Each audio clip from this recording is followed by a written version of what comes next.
we're going to switch gears here a little bit since we're getting so close to Halloween now. So, as we all know, every year, and this year is going to be a full moon too, we have to get ready for the dreaded monster we see almost every single year. And it's awful, and it's ugly, but it's colorful. And it goes like this. Well, I saw the thing coming out of the sky. It had one long horn with one big eye. I commenced to shake it, and I said, ooh, it looks like a purple people eater. You know this word, sing along. It was a one-eyed one flying purple people. One-eyed one flying purple people. One-eyed one flying purple people. It sure looks strange to me. When it came down to earth and he hid in the tree, I said, Mr. Purple People Eater, don't eat me. Heard him say in a voice so gruff, I wouldn't eat you cause you're too tough. It was a one-eyed one flying purple people. One-eyed one flying purple people. One-eyed one flying purple people. Sure looks strange to me. I said, Mr. Purple People Eater, what's your lie? That eating purple people, that sure is fine. That's not the reason that I came to man. I want to get a job in a rock and roll band. Bless my soul, rock and roll. Flying purple people, little pigeon-toed undergrowth. Flying purple people, we wear short shorts. Friendly purple people, little what a sight to see. Feather swung from the tree and he hit on the ground. Started to rock and really rocking around. It was a crazy ditty and a swinging tune. Everybody, oh, baba, looba, lapa, lop, bamboo. Bless my soul, rockin'. Flying purple people, little pigeon-toed undergrowth. Flying purple people, we wear short shorts. Flying purple people, what a sight to see. Then he went on his way, and then what do you know? Saw him last night on a TV show. He was blocking it out, or really knocking him dead, singing rock and roll music through the horn in his head.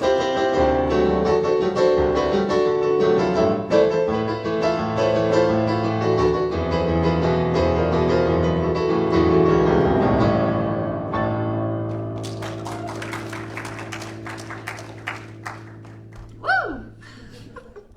I feel like dancing now. You always feel like I always feel like dancing. You are correct on that one. Well, good morning and welcome to our new people.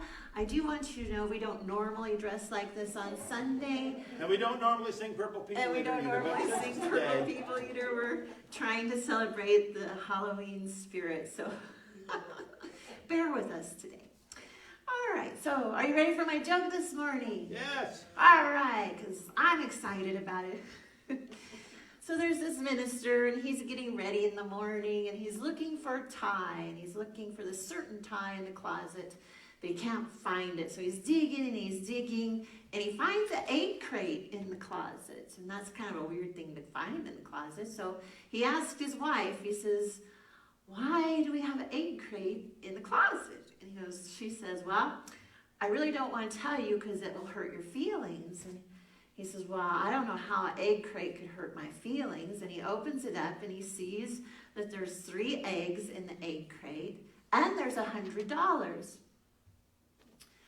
So she says, well, if you really want to know, I guess I'll tell you. And they have been married for 30 years. I left that part out. They've been married for 30 years.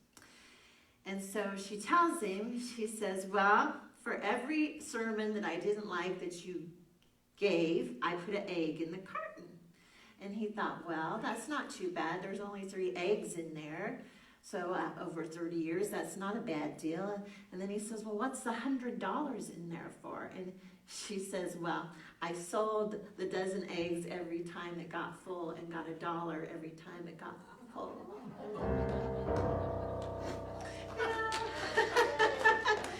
Thank you for laughing. Oh my goodness. So this month we've been talking about prosperity and taking our power back, which I realized that I had put those 2 ideas together because in order to create a prosperity consciousness, we absolutely have to take our power back. And in Charles Fillmore's book called Prosperity, I quote him, he says, science tells us that each of us has enough power or energy to run the universe if we knew how to release it and if we knew how to control it. So imagine what life would be like if we were living at our full potential. If we have the power within us to change the universe, I'm thinking we could do pretty amazing stuff, right? So since we've been talking about our power, and in the previous weeks we've been talking about how we give our power away, how we let other people take our power away, and we don't always realize that sometimes we give our power away all by ourselves. And we do that, I don't know about the rest of you, but I grew up being a people pleaser. Do we have any other people pleasers out there? Which means you do everything in your power to make somebody else happy. And if they're not happy, somehow it's all your fault. Do you ever feel that way, or am I the only one that feels that way? That if a relationship doesn't work out somehow, some way, it is all my fault.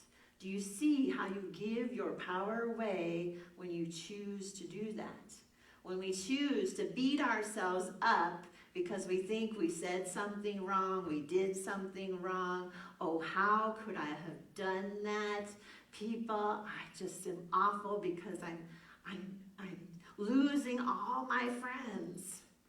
Well, you got to see that takes your power away. You got to see that puts you at the lowest level of energy because you're beating yourself up because of what somebody else or something is reacting to you in what you see a bad way. Do you see how that affects your energy?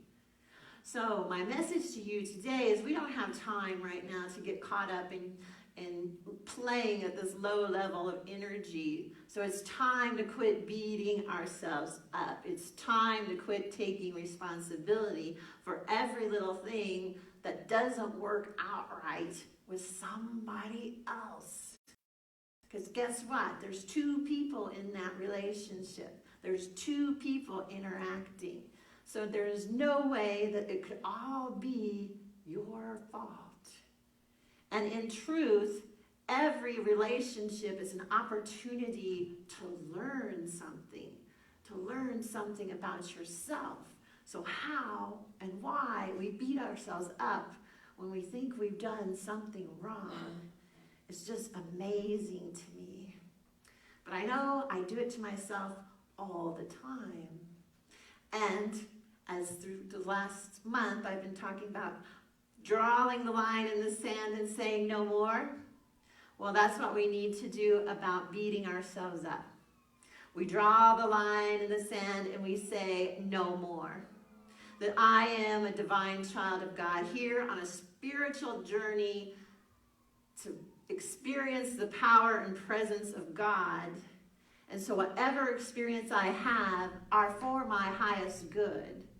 So even if I'm in a relationship or my friends seem to be upset with me, it really has nothing to do with me. It has everything to do with them.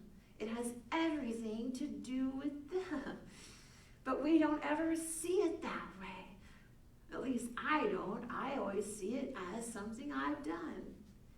But here we go. We're on this spiritual journey. We're all playing at different levels of spiritual energy, right? So back in the day when I worked at a certain place, I had a group of friends, and they were a negative group of friends, and that was okay because I was in their negativity as well. I was right in there with them. But then I started coming to Unity, and I started getting a more positive outlook on life, and pretty soon, my being there didn't fit. Now that didn't have anything to do with them. It just meant that I was in a different place. I didn't want to be in that negative circle anymore. So us not being able to hang out together anymore wasn't something I had done. It was something that I needed to learn, something I needed to grow. And when I let go of those friends, I got a whole new set of friends who are positive, and that energy just builds, and you continue to grow. But we got to understand that when something doesn't go our way, or when we get in an argument with somebody, or people leave out of our lives, it's not our fault. So quit beating ourselves up about it. Stop it. Draw the line. People have their own issues to deal with, and sometimes we can't be together because we're not in the same place, and that's okay. So we have to realize it's okay that not everybody is going to be our best friend. It's okay that, we did something, well, maybe they reacted to it in a different way, but that's okay. That's their issue, not ours. Not ours. So you have to understand, as a new minister of this church, not everybody liked the new minister of the church, and they have left. And for the past 6-7 months, I have taken that very personally. They don't like me. They called me names. I've had a hard time letting go of that. But today we say no more. We say no more, because what other people think of us really doesn't matter. It doesn't matter. What matters is what we think about ourselves, and that's how we claim our power back. If you know who you are, and you know that you're a child of God, and that you're a loving, giving person, there is nothing that we do wrong to upset somebody else. We are living our lives and learning spiritual lessons that are needed to be learned. So there's no reason to beat ourselves up.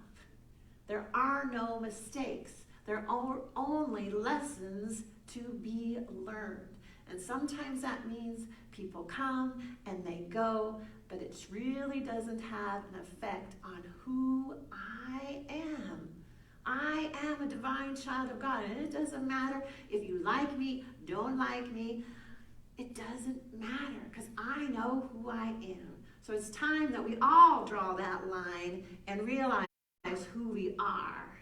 That whatever happens with people in our lives, with people in the world, we know who we are. And we don't beat ourselves up anymore over what is happening with other people. We claim our power back. So, of course, there's a story in the Bible that always relates to what I'm trying to get across. So, there's a story in the Old Testament in Kings about two kings, one named Ahab and the other one is Obadiah. And they live in Samaria. And Samaria, metaphysically, is a consciousness of mixed thoughts. You have your spiritual thoughts and you have your lower level thoughts, and they're normally conflicting. So that's the place in consciousness we're in.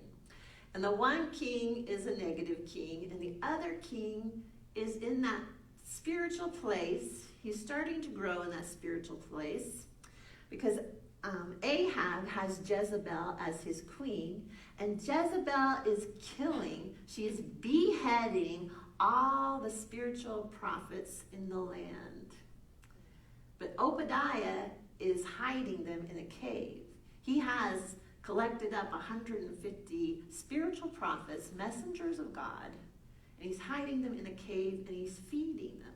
So he's protecting those spiritual ideas that are in his consciousness. Now, of course, there's a famine in the land. And when there's a famine in Samaria, that means that we're in a place of lack and limitation. We're not in a place of prosperity. We're not in a place of loving ourselves. We are in a place of lack and limitation, and we're thinking the worst of ourselves.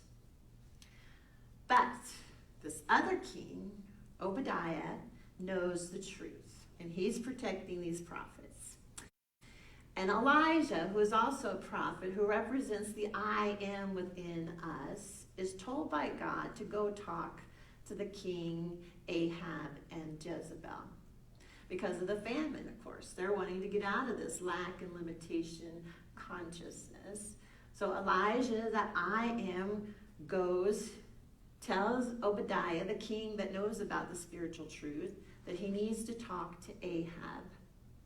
And Obadiah worries about this for a while. What happens if Ahab finds out what I'm doing? But he goes ahead and he tells Ahab that Elijah wants to talk to him.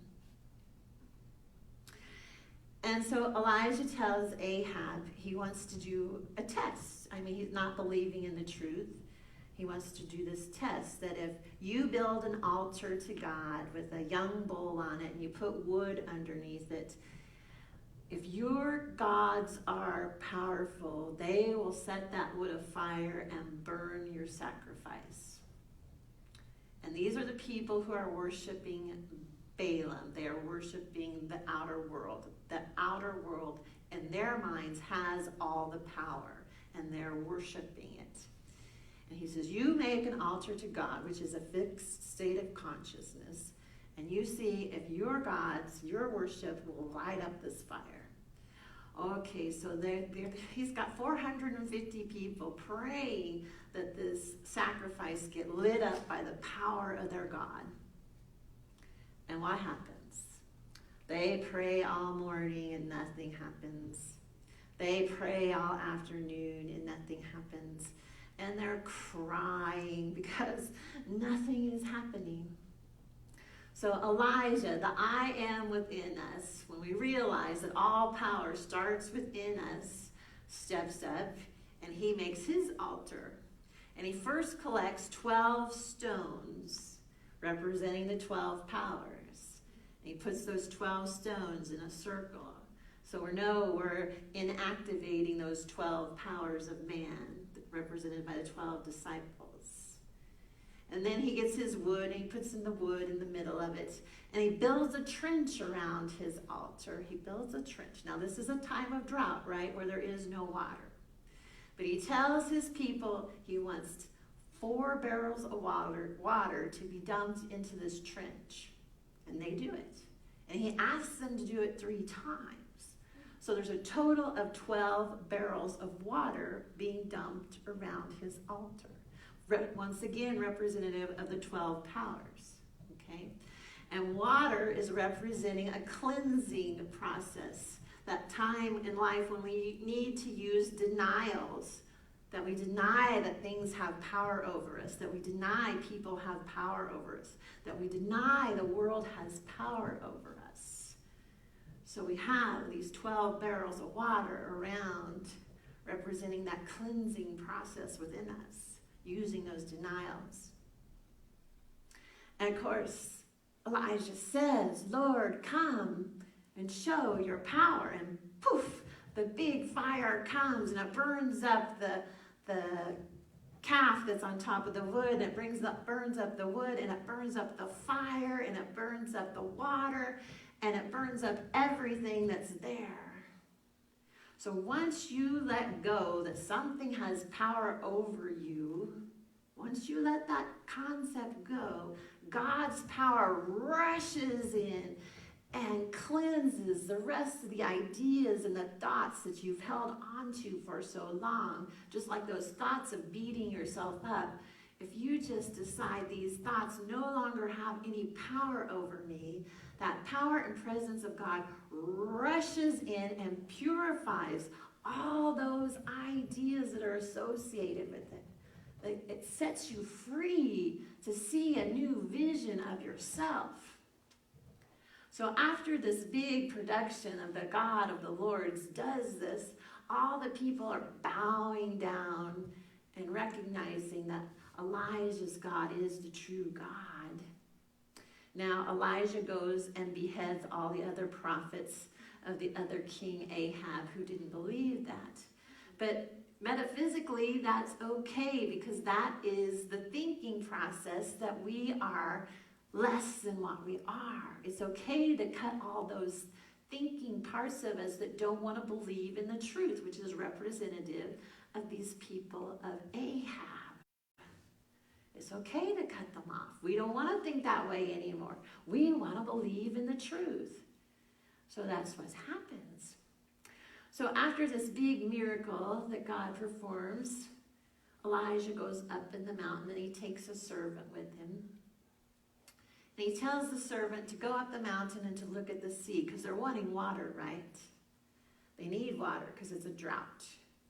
They need water so that they can grow things, so that they can get back into this consciousness of prosperity. So he goes up there and he doesn't see anything, and he comes back down, and Elijah tells him, go up there 7 times, right? 7 times. And 7 in the Bible metaphysically represents completion. So he tells him to go up there 7 times. And on the 7th time, he sees a cloud in the sky. A little cloud, but he sees a cloud. And he runs down and he tells Elijah about it. And it's not too much longer before it just starts pouring down rain. Pouring down rain. So I want you to see that when we let go of this beating ourselves up and we clean it up out of our system and we choose to believe the truth that you're a divine child of God on a spiritual journey here to experience God in greater and greater ways, that's what we're doing here. And that truth just comes in and cleanses all your negative thoughts. Then you can have a new vision, which we've been talking about this month. Then you can have a new perspective. So he tells the servant to go up, and he's expecting to see a cloud in the sky. And after 7 times, he does. And the rain comes. And the rain comes because we cleared out the old stuff, and we got a new vision of what we want. And we wanted rain. And this rain brings growth and prosperity to us because it causes things within us to grow. It causes those spiritual ideas within us to grow. And then we're back in that divine flow of prosperity. And then everything is new and everything is good. And we're living an abundant life.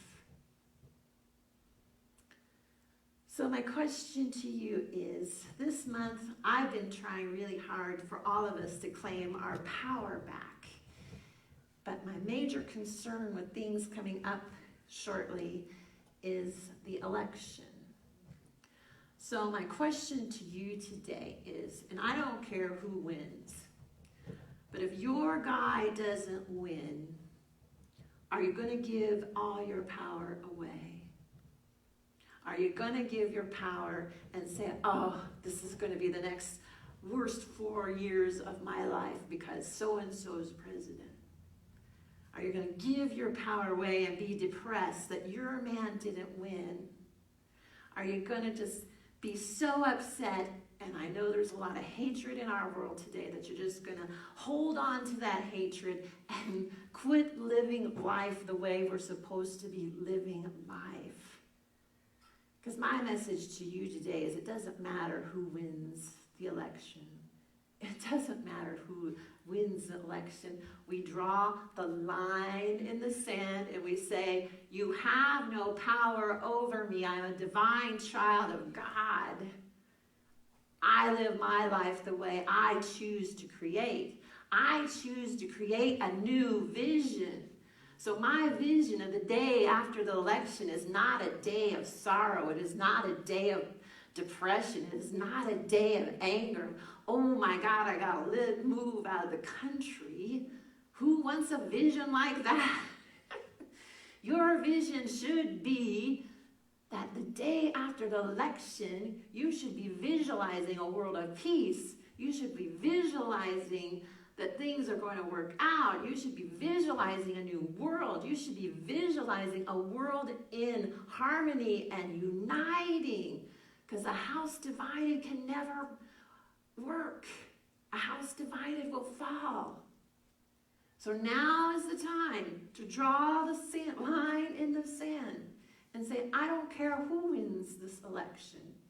It will not take away my power. It will not take away our power.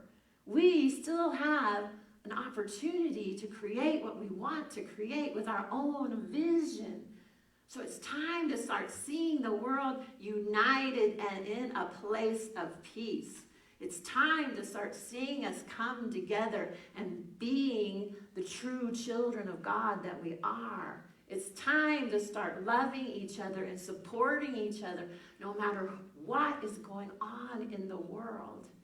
And then I tell you, whoever is president cannot touch that. Cannot touch that. So don't give them the power to begin with.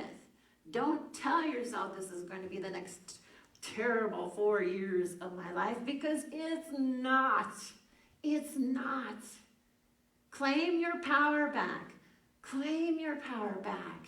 And know who you are and start seeing the world in a different way. Start seeing the world as a place of love. Start seeing the world as a place of peace. Start seeing the world as people uniting and helping one another through all this. And trust me, whoever's president can't touch that if we all stand together. We all stand together in our power. We all stand together in our truth. We all stand together in who we are. There can be no darkness in the light. And that's the truth. But we have to stand together and unite and say, wow, I don't care who's president. It doesn't matter who is president.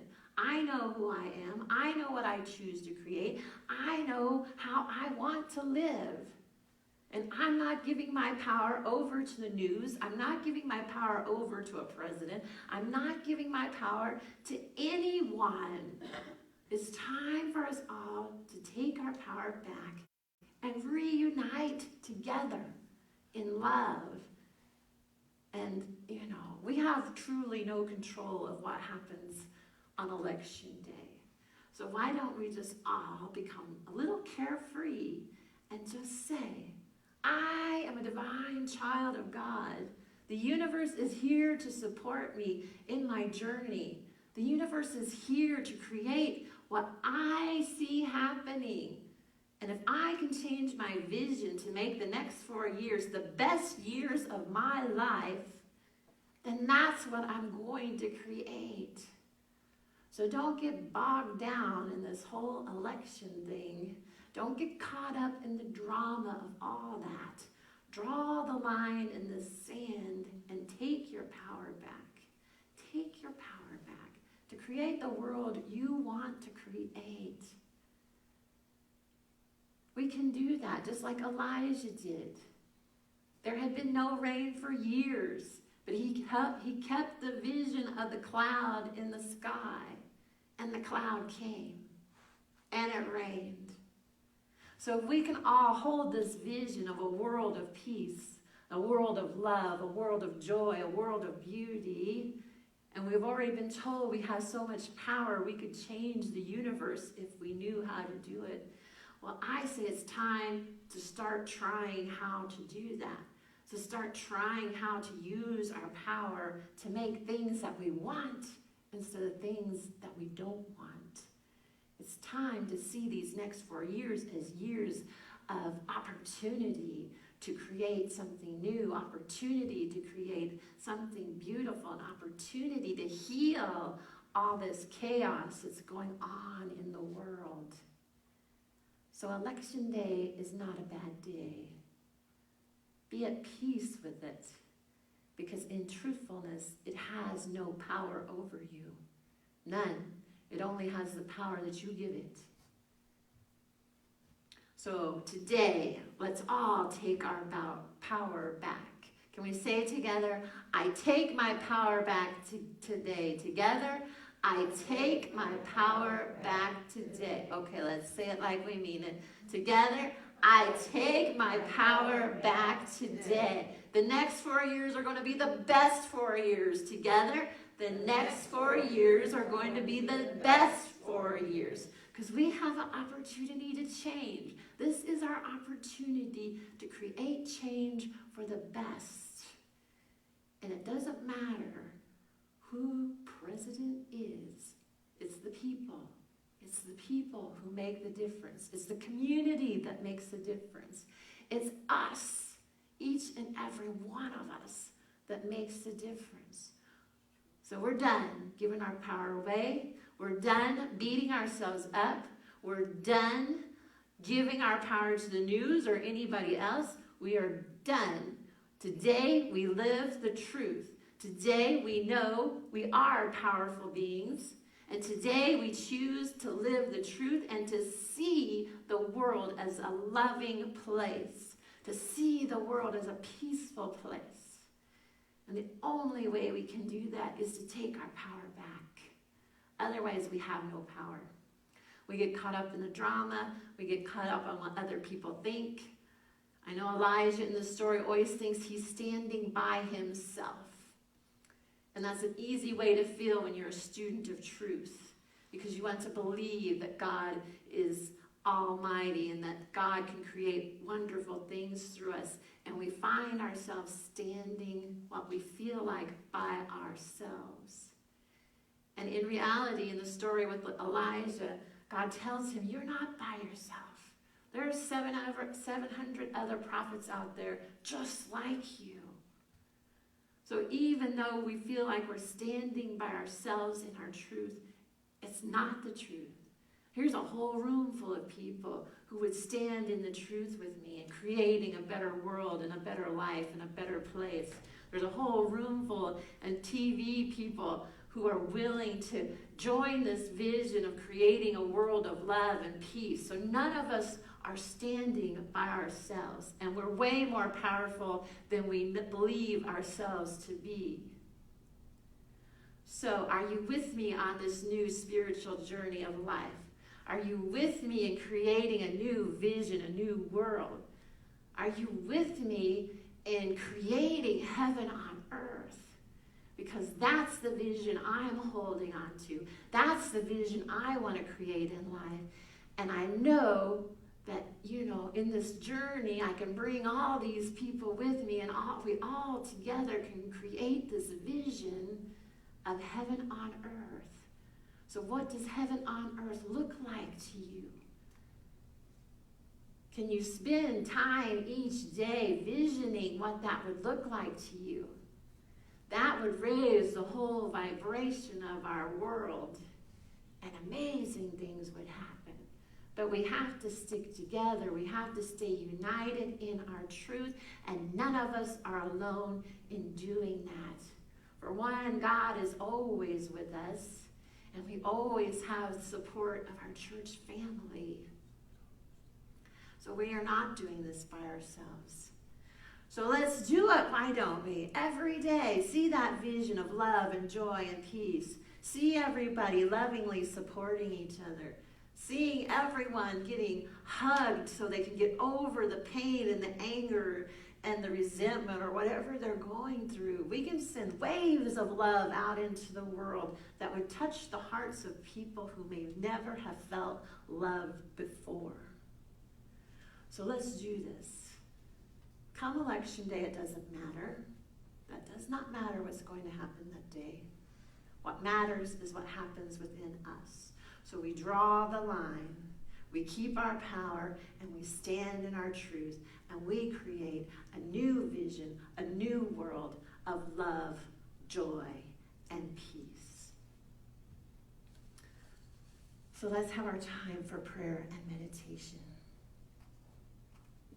So close your eyes and relax. And let go of whatever is bothering you. Any worries, any concerns. Just shut the door on all that. And right now in this moment, we claim the truth. That we are made in the image and likeness of God.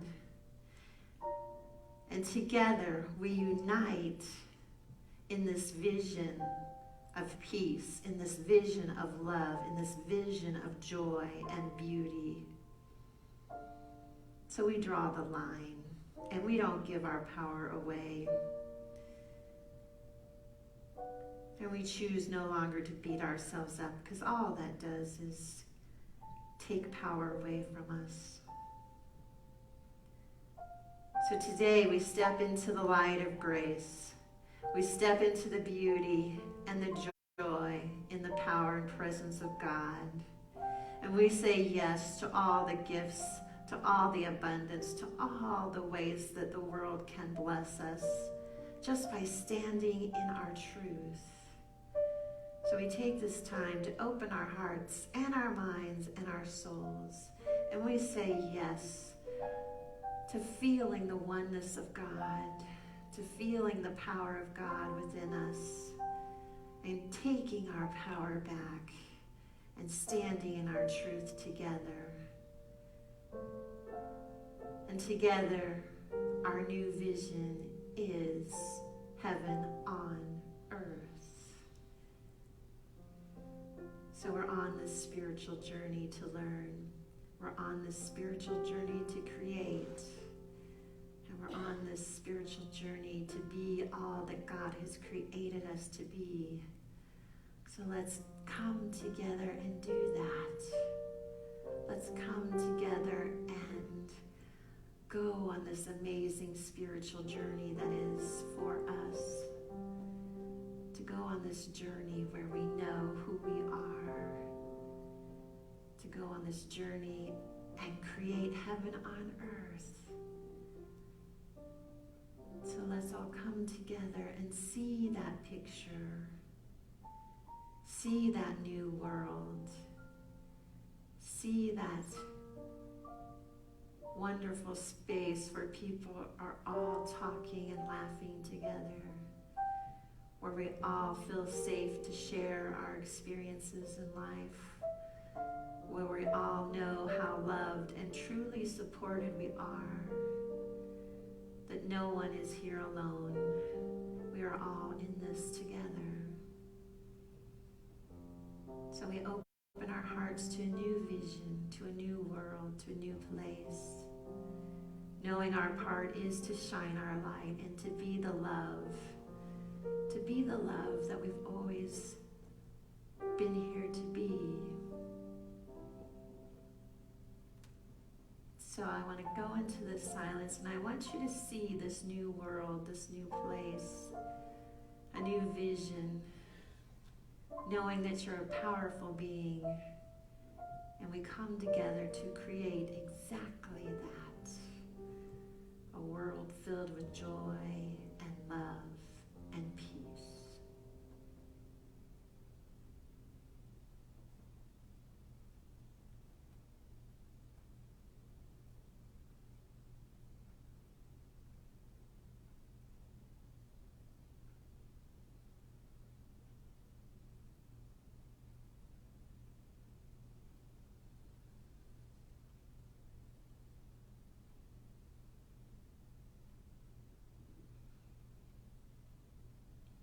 So we let ourselves become aware of our surroundings, and we hear the music James is playing, and whenever we're ready, we open our eyes. Truly remember how powerful we are when we choose to believe in ourselves, how powerful we are when we use a new vision to create. So we stand together and we unite in love to create heaven on earth. Amen.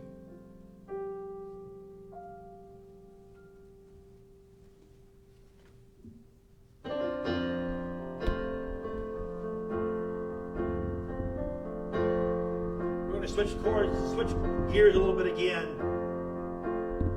That was a beautiful meditation, and I want to kind of give a little bit of musical play in before we kind of get in, kind of a high energy piece.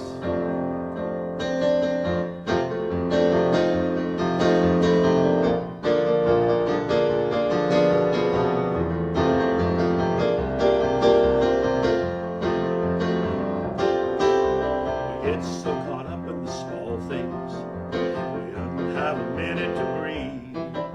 Like waiting in line, just wasting our time. Complaining life's always kicking us square in the teeth. But they say, only worry about what you can control and forget about the rest. Yeah, life can be tough, but if you got the right stuff,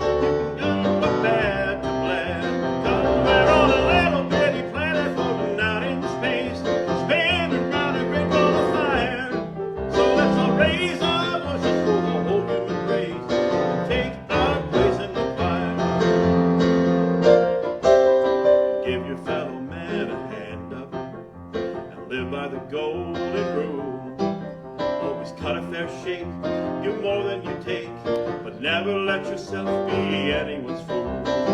We only get this one go round in life, so cut off that ball and chain. Stand up and be proud, turn your face to the clouds and start dancing in the rain. 'Cause we're on a little bitty planet floating out in space, spinning round a great ball of fire. Let's all praise our voices for the whole human race and take our place in the choir.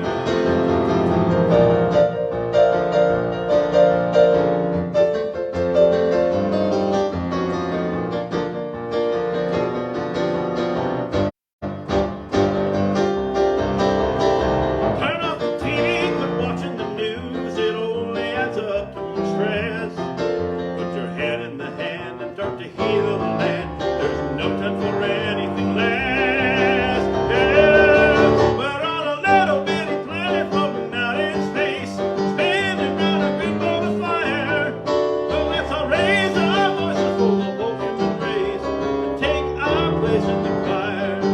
Come on and raise your voice for the whole human race.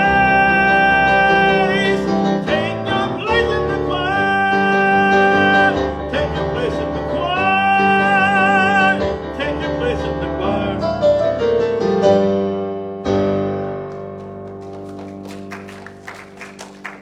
Woo! We got our place in the choir. All right. Yeah. We're all singing. All right, so it's time for our offering. So you have time to get up and put your offering in a basket. Or if you're at home, you can get your money and put it in an envelope, mail it to us. Yeah. We'll take it any way we can get it. All right, so let's say our affirmation of abundance. Together, with faith, nothing is impossible for me. God is my unfailing supply. I am richly blessed. I'm not reading the right one. All right, let's try it again. Together, with faith, nothing is impossible for me. God is my instant, constant, abundant source of supply. So, Almighty God, we are so grateful for this opportunity to recognize you as our source. That there's nothing in the outer world that has any power over our prosperity and our abundance. That our prosperity starts with us. It starts with opportunity to give of our gifts, knowing that as we give, we receive. So thank you.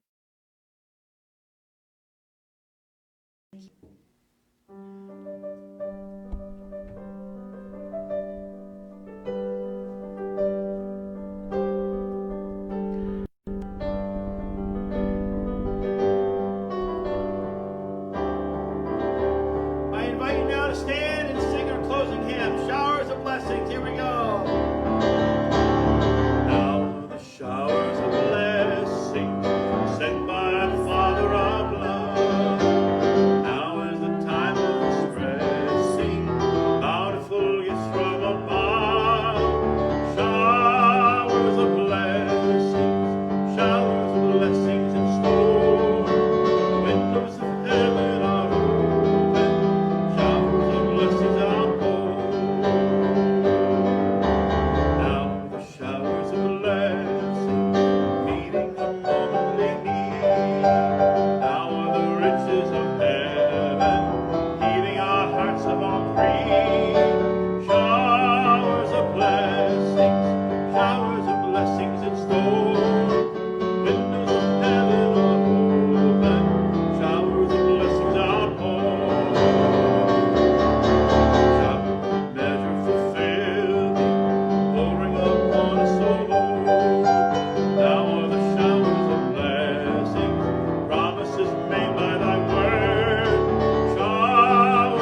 light of God surrounds us. The love of God enfolds us. The power of God protects us. And the presence of God watches over us. Wherever we are, God is, and all is well. And all those who have a vision of a loving, peaceful world say, Amen.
We're just kind of just what, less than a week out